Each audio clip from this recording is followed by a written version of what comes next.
Amy Carter stepped off the transport ship and looked around the massive space station. The metal walls stretched higher than any building she had ever seen on Earth. Lights blinked everywhere, and strange sounds echoed through the corridors. This was Nexus Prime, the biggest research station in the galaxy. Amy was the first human to ever work here. She pulled her bag over her shoulder and walked toward the main desk. The bag felt light in the artificial gravity, much lighter than it would on Earth. Amy had trained for this moment for 3 years, but nothing could have prepared her for seeing real aliens up close. A tall creature made of what looked like blue. Crystal stood behind the information desk. It had 4 arms and no face that Amy could see. When it spoke, the voice came from somewhere inside its chest. "Name and species," it said in perfect English. "Amy Carter, human," she replied, trying to sound confident. The crystal being paused. Its body made small clicking sounds. "Human. Yes, we received notice about your arrival. You are very small." Amy nodded. She was used to being called small. On Earth, she was average height for a woman, but here she felt like a child. "Where do I report for duty?" "Lab Section 7. Follow the blue lights on the floor." Amy thanked the creature and followed. The blue line painted on the metal floor. As she walked, other aliens stopped to stare at her. Some looked like giant insects with too many legs. Others had thick armor covering their entire bodies. A few looked almost human, but with extra eyes or strange-colored skin. None of them looked friendly. The lab was enormous, filled with equipment Amy did not recognize. Tables covered with strange tools stretched across the room. Computer screens showed data in languages she could not read. The smell was sharp and clean, like the inside of a hospital. "You must be the human." Amy turned around. A creature that looked like it was made of living metal stood behind her. It was twice her height and had claws instead of hands. When it moved, she could hear mechanical sounds from inside its body. "I am Dr. Kethfer," it said.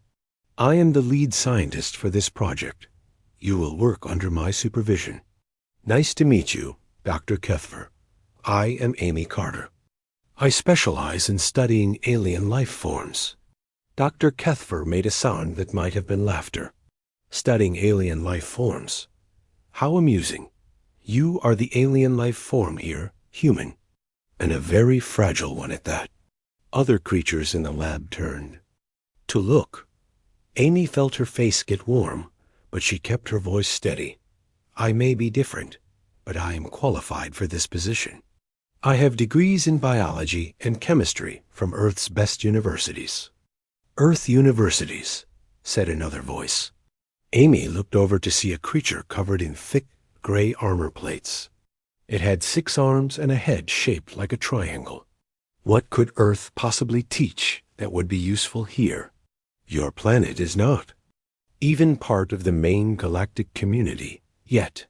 "Commander Zixtel speaks truth," Dr. Kethfer said.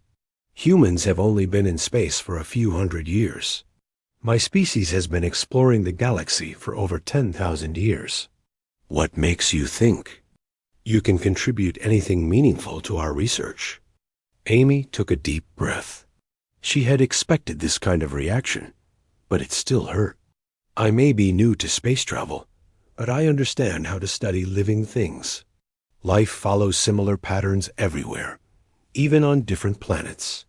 Dr. Kethfer's metal body made clicking sounds again, similar patterns. "How naive. Wait until you see real alien life, little human. Wait until you encounter something truly dangerous." A smaller creature with purple skin and large black eyes approached the group. "Perhaps we should give her a chance," it said in a soft voice. The Galactic Council approved her presence here. They must have seen something worthy in her application. "The Council makes political decisions, Quinn knows," Commander Zixtel said. "They wanted to include humans to avoid diplomatic problems. That does not mean this creature can actually help us." Amy felt anger building in her chest, but she forced herself to stay calm. Getting angry would only prove their point about humans being emotional and unpredictable. What exactly will we be studying? Dr. Kethver waved one of his clawed hands at a large screen on the wall.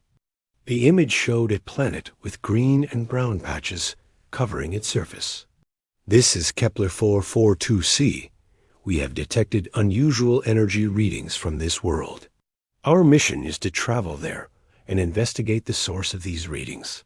Amy studied the image carefully. The planet looked similar to Earth in some ways, with what appeared to be forests and mountains. What makes this planet dangerous? Dangerous? Commander Zixtel laughed, a harsh sound like grinding metal. It is not dangerous, human. It is simply a moderate-risk world. The gravity is slightly higher than standard, and the weather can be unpredictable. Nothing that a properly trained research team cannot handle. Amy nodded, but something felt wrong about their description. On Earth, she had grown up in the Australian outback, one of the most challenging environments on the planet. She had learned to survive in places where the temperature could kill someone in hours and where deadly creatures hid under every rock. What these aliens called dangerous might not be dangerous at all. Will I be part of the ground team?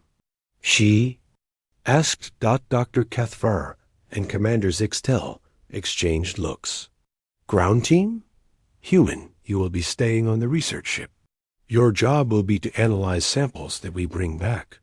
You are far too fragile to survive on a planet's surface. I have extensive survival training, Amy said. I have worked in some of the most challenging environments on Earth. Earth environments, Dr. Kethver said dismissively.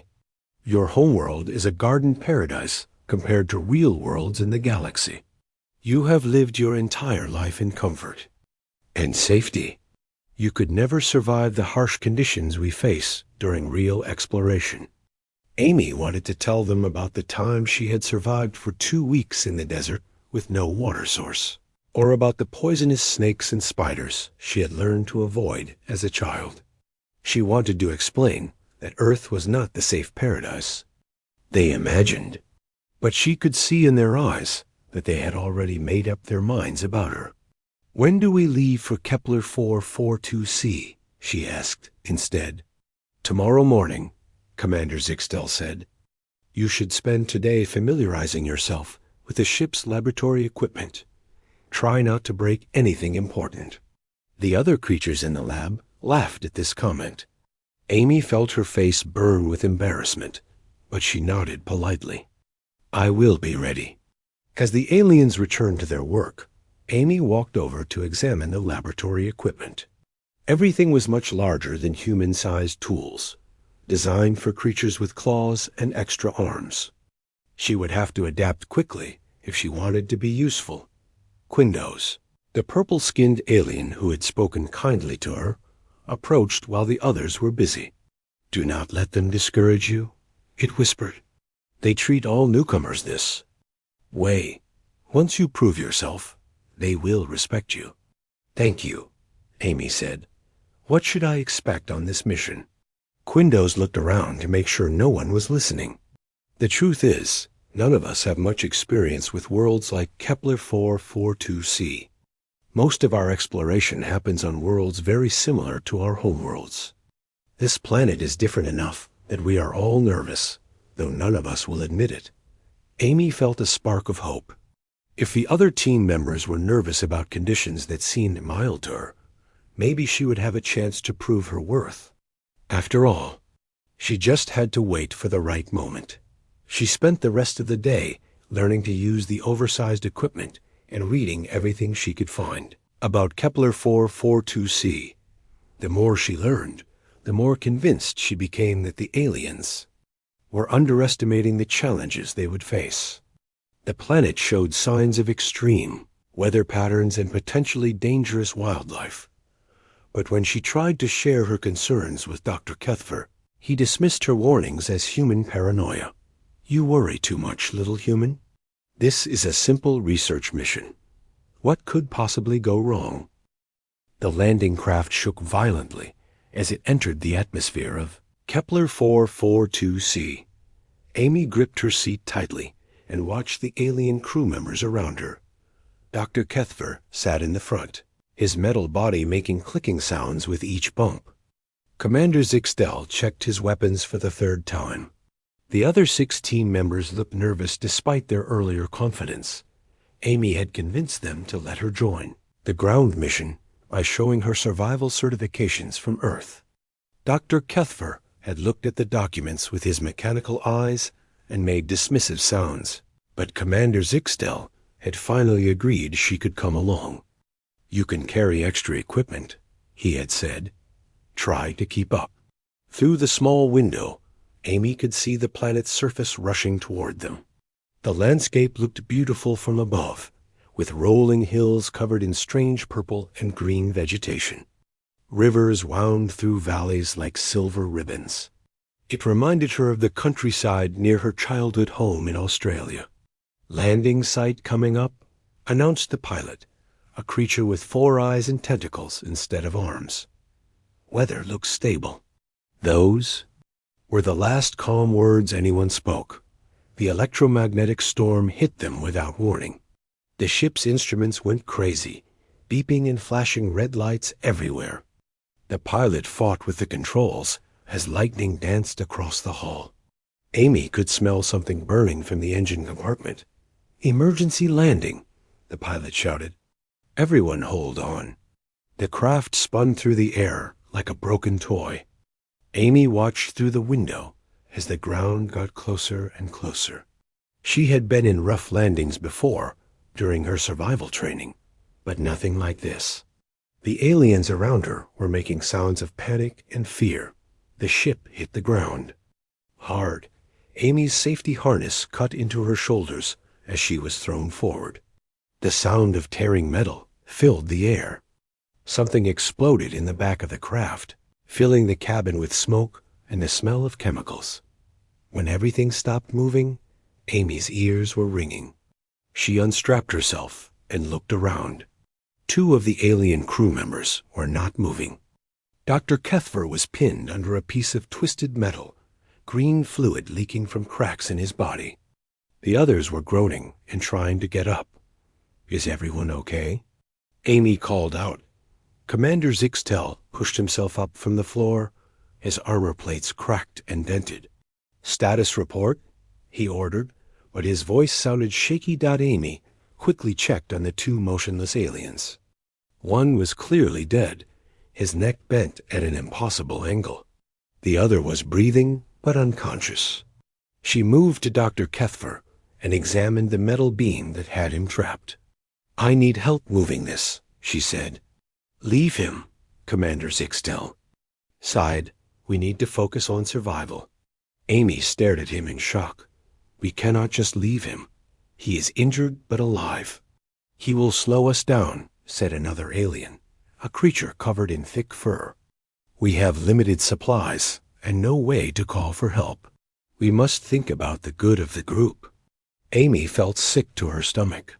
These were supposed to be advanced civilizations, but they were talking about abandoning a wounded team member like he was broken equipment.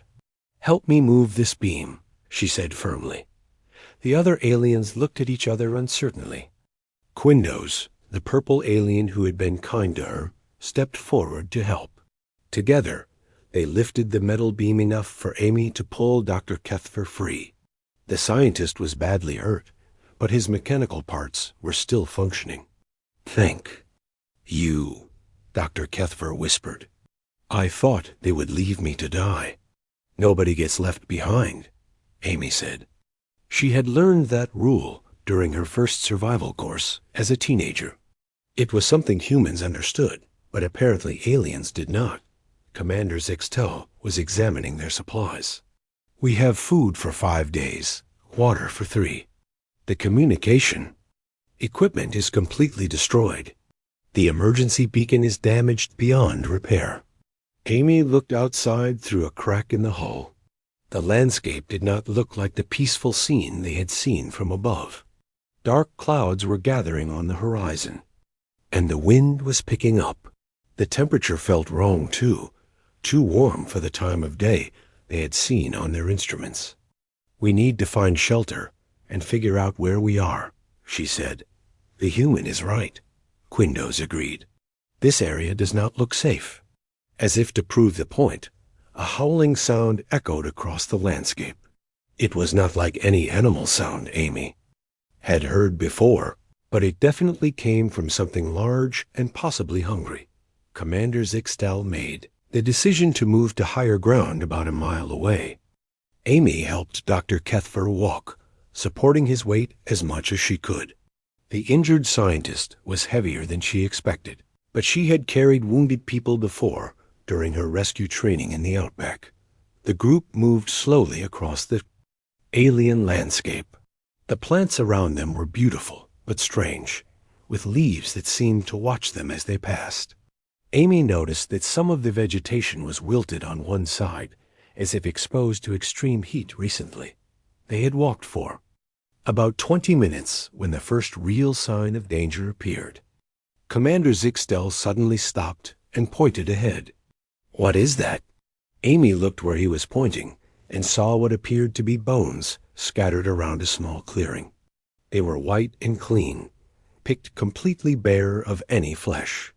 Some of them were very large, from creatures that must have been bigger than Earth elephants. "Predator feeding ground," Amy said quietly. "We should go around." "How do you know that?" asked the furry alien. "Same pattern you see on Earth. Large predators bring their kills to safe areas to feed. The bones are arranged in a way that shows intelligence and planning." The aliens looked at her with surprise. Commander Zixtel seemed annoyed, as she knew something he did not. "We will continue forward. There is no sign of immediate danger." Amy wanted to argue, but she knew they would not listen to her. She helped Dr. Kethfer move faster, trying to get the group through the area as quickly as possible. That was when the weather changed completely. The temperature dropped 20 degrees in just a few minutes. The warm breeze became a cold wind that cut through their clothing. Dark clouds moved across the sky faster than seemed natural. "Temperature falling rapidly," Quindos reported, checking a small device on his wrist. This should not be possible. Amy was not surprised. She had read about Kepler 442c's weather patterns in the research files.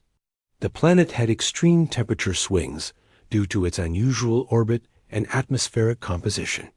She had tried to warn Dr. Kethfer about this, but he had dismissed her concerns. Within an hour, the temperature had dropped below freezing. Most of the aliens were shivering uncontrollably. Their species came from worlds with stable climates, and their bodies were not designed for rapid temperature changes. Amy felt cold, but not dangerously so. Growing up in the Australian outback had taught her to deal with temperature extremes. Desert nights could be freezing even after scorching hot days. "We need shelter immediately," Commander Zixtel said, his voice chattering from the cold. Amy looked around and spotted a formation of rocks that could provide protection from the wind. "Over there," she pointed. The group huddled together among the rocks as the temperature continued to fall. Amy could see that several of the aliens were in real danger of hypothermia. Their advanced technology had not prepared them for something as simple as getting cold. "We need to start a fire," she said. "With what?" Commander Zixtel asked. "We have no fire-starting equipment." Amy smiled for the first time since the crash. She pulled a small metal tool from her pocket. "Flint and steel. Never leave home without it." The aliens watched in amazement as Amy gathered dry plant material and started a small fire using primitive tools. Within minutes, she had a warm blaze going that made everyone feel better. "How did you learn to do that?" Dr. Kethfer asked. "Basic survival training," Amy replied.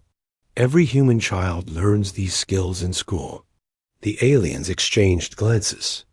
They were beginning to realize that their assumptions about humans might be wrong.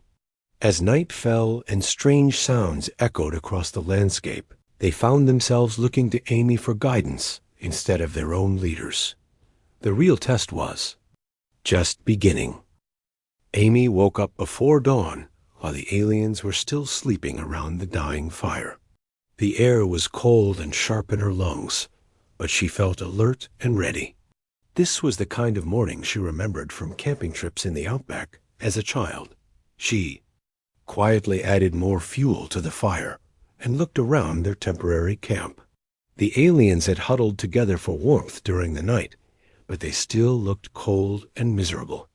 Commander Zixtel was shivering even in his sleep, and his armor was covered with frost. Dr. Kethvar was awake, his mechanical eyes glowing softly in the dim light. "You did not sleep much," he observed. "I slept enough," Amy replied. "Someone needed to keep watch." "Keep watch for what?" Amy pointed to tracks in the dirt near their camp. Something with large claws had circled their position during the night, staying just outside the light of their fire. "We are not alone on this planet." Dr. Kethver studied the tracks with new interest. "You can read these marks?" "Basic tracking skills." The creature was curious about us, but afraid of the fire. "It circled us 3 times, always staying about 50 feet away. Based on the size of the tracks, it weighs about as much as a large earth bear." The other aliens began to wake up as the sun rose higher. They complained about the cold night and the hard ground. Commander Zixtel stood up stiffly and looked around their camp with obvious displeasure. "We need to find our emergency supplies and establish a better shelter," he announced. "And we need to ration our food more carefully."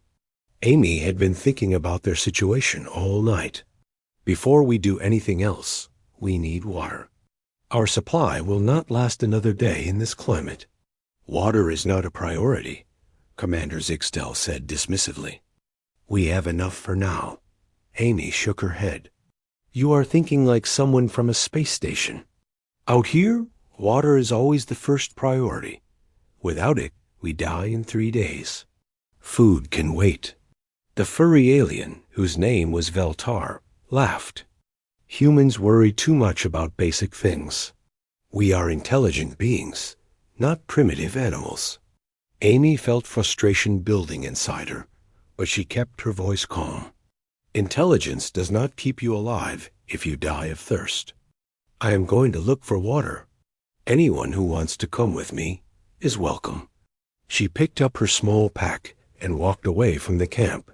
Behind her, she could hear the aliens arguing about whether to follow her or not. Quindos caught up with her. "First, I think you are right about the water," he said quietly. "My species comes from a desert world. I understand how quickly dehydration can kill." Dr. Kethver joined them, moving slowly because of his injuries. "I am curious to see how humans search for water on an alien world." Amy led them toward a valley she had spotted the night before. The landscape here was different from Earth, but water followed the same basic rules everywhere. It flowed downhill and collected in low places. Plants grew thicker near water sources. She found the stream after walking for only 20 minutes. It bubbled up from underground and flowed clear and cold between moss-covered rocks. Amy knelt down and tested the water carefully. "Is it safe to drink?" Quindos asked. Amy pulled a small testing kit from her pack and checked the water for dangerous chemicals. "It looks clean, but we should boil it to be sure. There might be bacteria or parasites that our tests cannot detect." "How do you know so much about water safety?"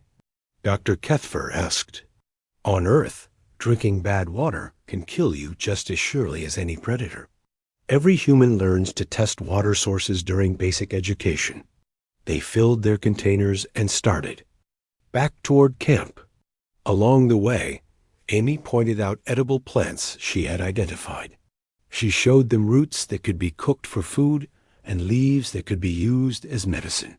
"You learned all this on Earth?" Quindos asked with amazement. "Most of it," Some plants here are similar to Earth species.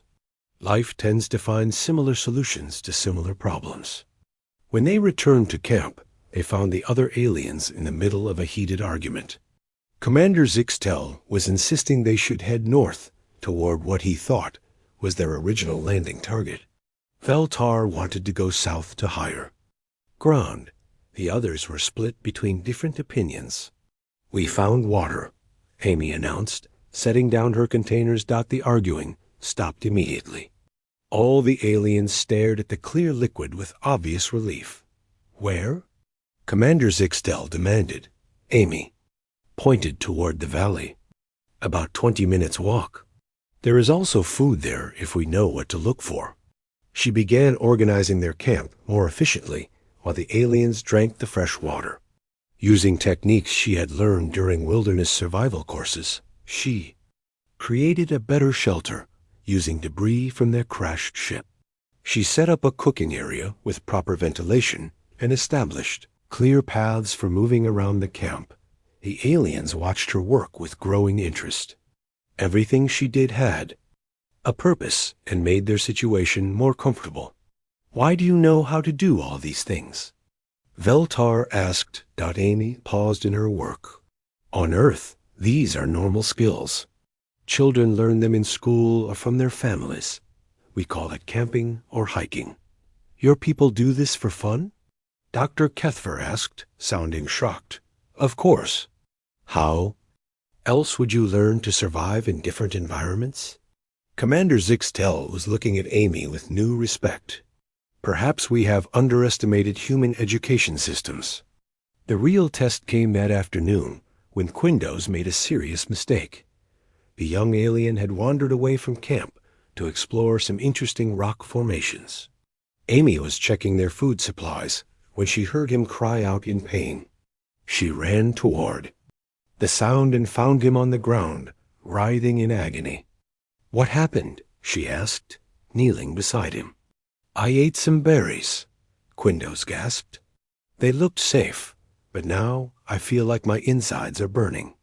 Amy looked around and quickly identified the plant he had eaten from. The berries were bright red and looked similar to Earth raspberries, but the leaves were the wrong shape and color. She had noticed this plant earlier and marked it as potentially dangerous. "How many did you eat?" she asked. 5 or 6, Quindos replied, his purple skin turning pale. Amy's mind raced through her knowledge of plant toxins and emergency medicine. She had dealt with poisoning cases before during her training as a wilderness guide.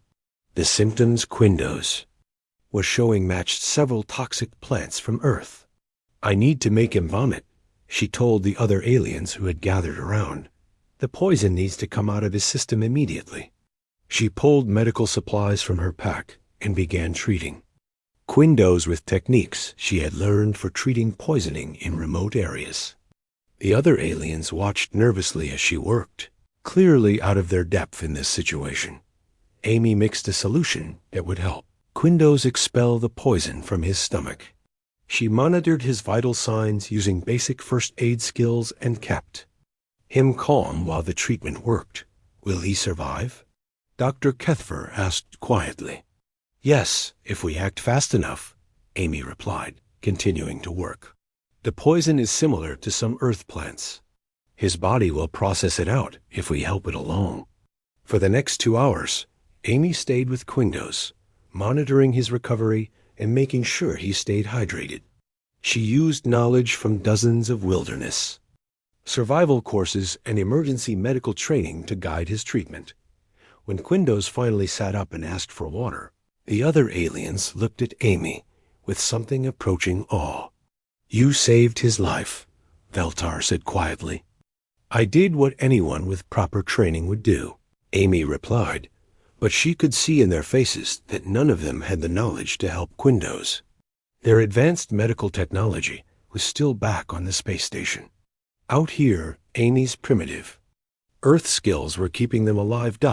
As night fell and the temperature dropped again, the aliens no longer questioned Amy's suggestions about where to sleep or how to stay warm. They were beginning to understand that survival required different skills than space travel, and somehow the small human knew things they did not. On the third morning, Amy woke to the sound of growling. It was low and deep, coming from somewhere just outside their camp. She opened her eyes slowly and reached for the knife she always kept within reach while sleeping. The other aliens were still asleep around the cold ashes of their fire. Amy could see shapes moving in the early morning mist beyond the rocks that protected their camp. Big shapes. More than one. She carefully shook Dr. Kethfer awake, putting her finger to her lips to signal quiet. His mechanical eyes focused on her face, then followed her gaze toward the movement in the mist. Predators, she whispered. Wake the others. Quietly, Dr. Kethfer began waking the team members one by one. Amy counted at least 6 large creatures circling their position. They moved like cats, but were much bigger, maybe the size of earth lions.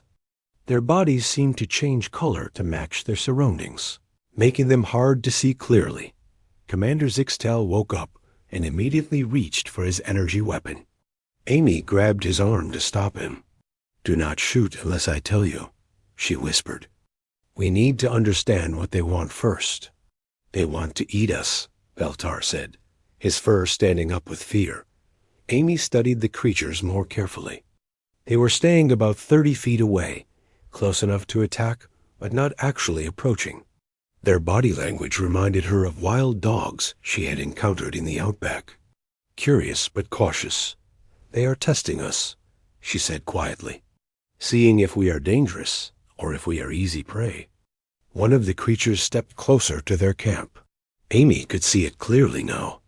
It looked like a cross between a big cat and a crocodile, with powerful legs and a long tail. Its teeth were visible even with its mouth closed, sharp and designed for tearing meat. The alien team members froze in terror. Even Commander Zixtel, who prided himself on being a warrior, seemed paralyzed by the sight of the predator. Amy felt her training kick in. She had faced dangerous animals before in the Australian wilderness. The key was to show confidence without appearing threatening. Make yourself look like more trouble than you were worth. She stood up slowly and picked up a long piece of metal from their crashed ship. Then she did something that shocked all the aliens. She walked toward the predator. "Amy, what are you doing?" Quindos whispered urgently. Amy did not answer. She kept her eyes on the creature and moved with steady, confident steps. When she was about 10 feet away, she stopped and stared directly at the predator. The creature tilted its head, studying her. Amy could see intelligence in its eyes. This was not a mindless beast. It was thinking, evaluating, making decisions. Amy raised the metal bar over her head and brought it down hard on a rock, making a loud, clanging sound. The noise echoed across the landscape. The predator jumped back, startled. She did it again. Louder this time. Then she took another step forward. The predator backed away. Amy could see confusion in its posture. This small creature was not acting like prey. Prey animals ran away or cowered in fear. This one was advancing and making loud noises. Amy banged the metal bar 3 more times, each strike louder than the last. The other predators in the pack began to move restlessly. They had expected an easy meal, not a confrontation. The lead predator made a decision. It turned and trotted away into the mist. The others followed, disappearing as quickly as they had appeared. Amy waited several minutes before lowering her improvised weapon. When she turned back to the camp, all the aliens were staring at her with open amazement. "How did you know that would work?" Dr. Kethfer asked. "I did not know for sure," Amy admitted. "But predators usually avoid anything that might fight back and hurt them. Making noise and acting aggressive sometimes convinces them to look for easier prey." "Sometimes?" Commander Zixtel repeated. What if it had not worked? Amy showed him the sharp knife she had hidden in her other hand. Then I would have fought it. The aliens looked at each other in shock. Their small human companion had been prepared to fight a creature 3 times her size with nothing but a knife. That would have been suicide, Veltar said. Maybe, Amy replied. But running away definitely would have been suicide. Predators chase things that run. At least fighting gives you a chance. As they packed up their camp to move to a safer location, Amy noticed the aliens treating her differently. They asked her opinion about which direction to travel. They waited for her to check areas for safety before entering them. Without anyone officially saying so, she had become their leader. The transformation became complete when they encountered the pack again that afternoon. The team was crossing an open area between 2 hills when the predators appeared again. This time there were more of them, maybe 8 or 9. They spread out in a hunting formation that Amy recognized from nature documentaries about wolves. "They are trying to surround us," she said calmly. The aliens bunched together in panic. But Amy moved in the opposite direction. She walked to a pile of rocks and climbed up on top, giving herself a better view of the situation. "Amy, get down from there," Commander Zixtel called. "You are making yourself a target." "I am making myself the pack leader," Amy corrected.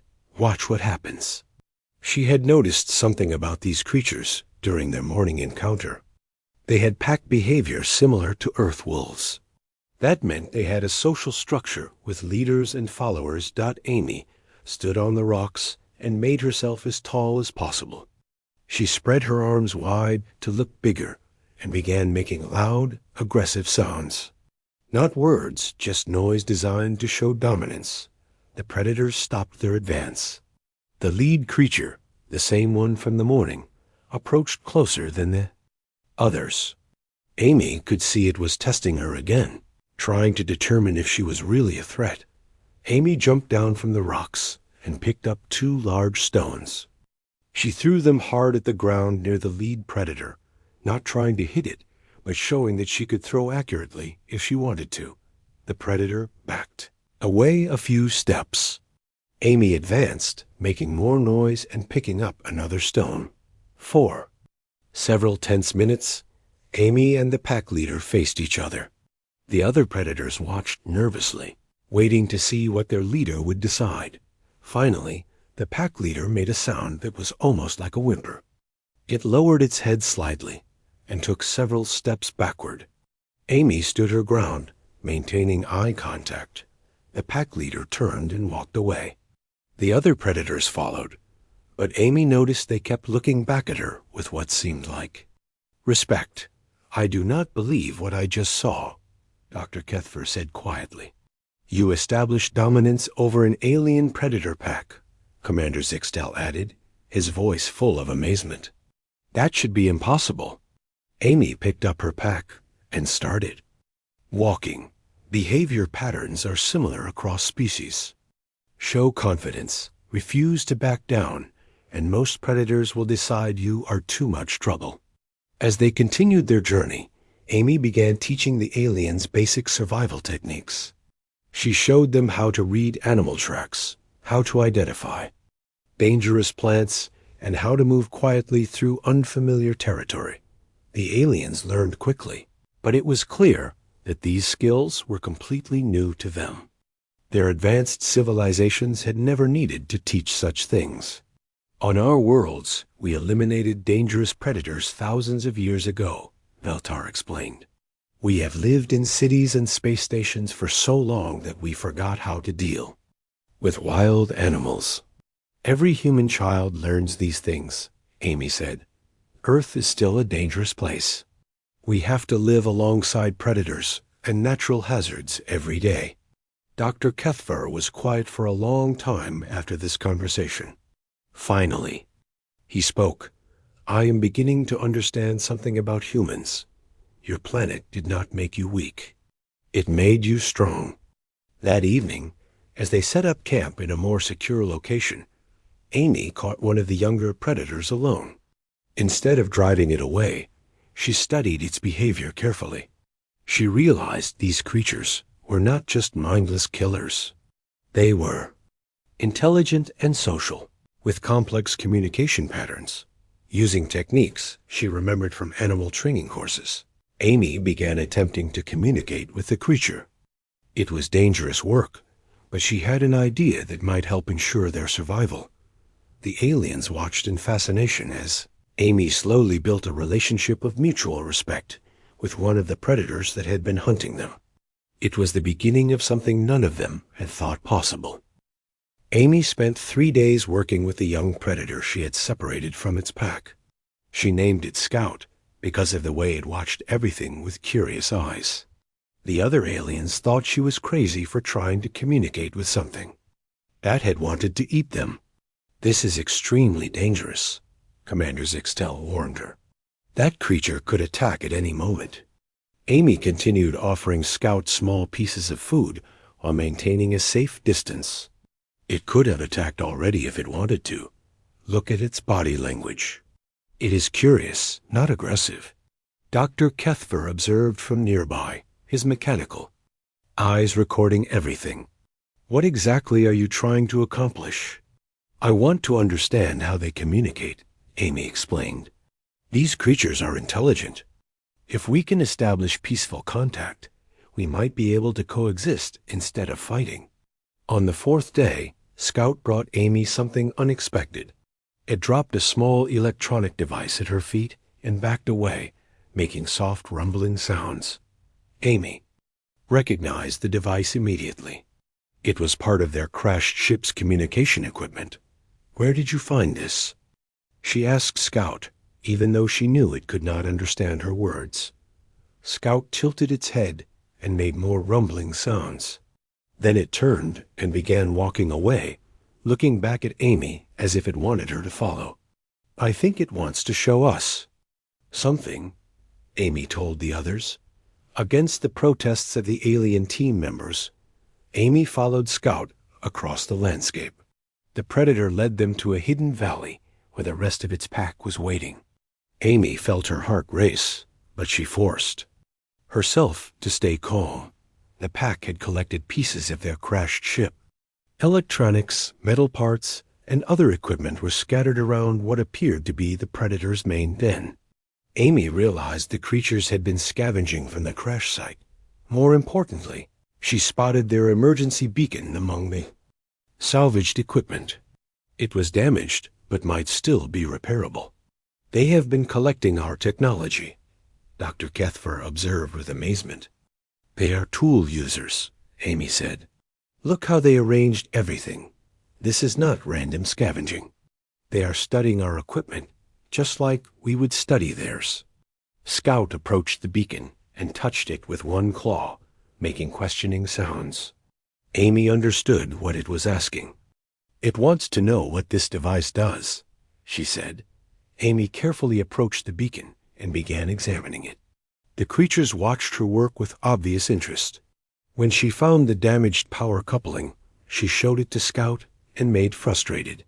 Sounds to indicate the problem. Scout disappeared into the den and returned with another piece of their ship.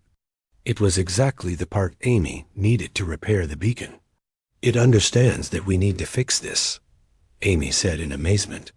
"It is trying to help us." Working together, Amy and Scout repaired the emergency beacon. The other predators watched the process with fascination, as if they were learning about human technology. When the beacon finally activated and began transmitting, Scout made happy rumbling sounds. "Signal is strong," Quindos reported, checking his portable scanner. "Rescue. Ships should detect us within hours." The pack leader, the large predator Amy had faced down earlier, approached her slowly. It carried something in its mouth and dropped it at her feet. Amy looked down and gasped. It was a perfectly preserved sample of the energy crystal they had come to study, the mysterious energy readings that had brought them to this planet in the first place. "It knows why we came here," Amy said quietly. "Somehow it understands that we are scientists, not invaders." Dr. Kethfer examined the crystal.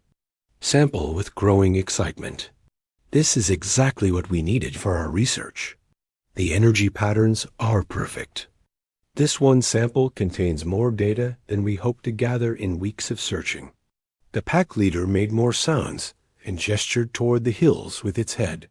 Amy followed its gaze and saw more crystals embedded in the rock formations. The predators had been living among the energy sources all along. They are showing us where to find more, Amy realized. They want to help with our research. Over the next few hours, while they waited for rescue, Amy continued communicating with the predator pack. She learned that they called themselves something that sounded like HFY, and that they had been watching alien visitors to their world for many years. The HFY were more intelligent than anyone had suspected. They had language, social structure, and even primitive technology. They had been afraid of the aliens who came to their world because most visitors tried to hunt them or drive them away. Amy was different. She had shown respect instead of fear, strength instead of aggression. The pack had decided to trust her and help her mission succeed.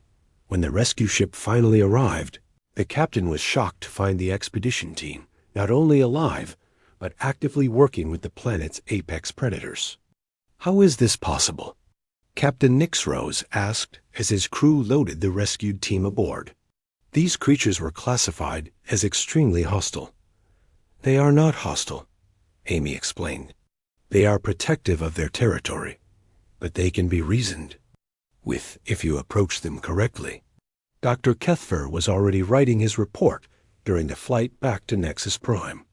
Lieutenant Carter has made the most significant xenobiological discovery in decades, he said. She has established peaceful contact with a previously unknown intelligent species.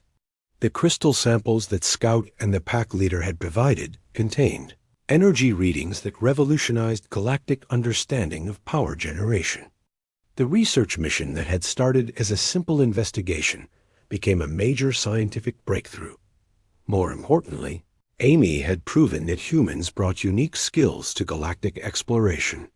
Her ability to communicate with alien predators and survive in hostile environments made her invaluable for future missions.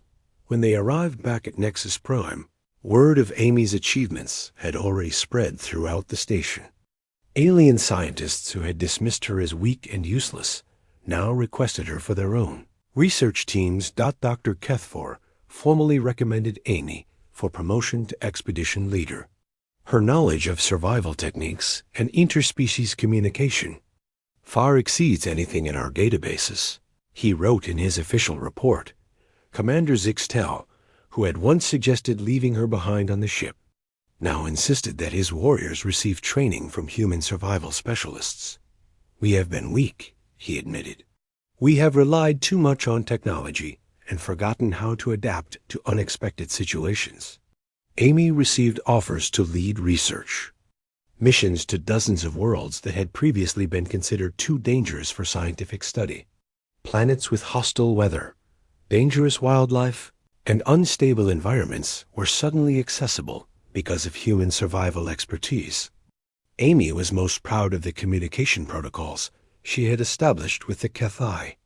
The Predator Pack had agreed to work with future research teams, providing protection and assistance in exchange for shared scientific knowledge.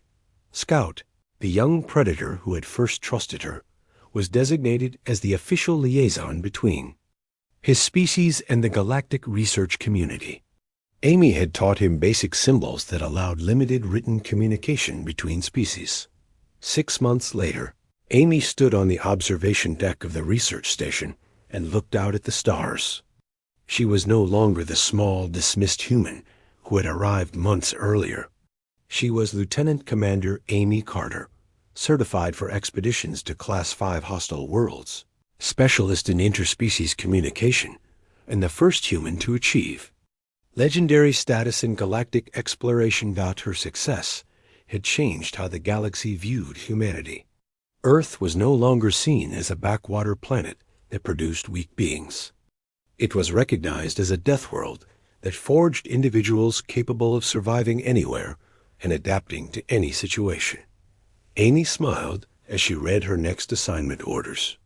Another dangerous world, another impossible mission, another chance to prove that humans belonged among the stars.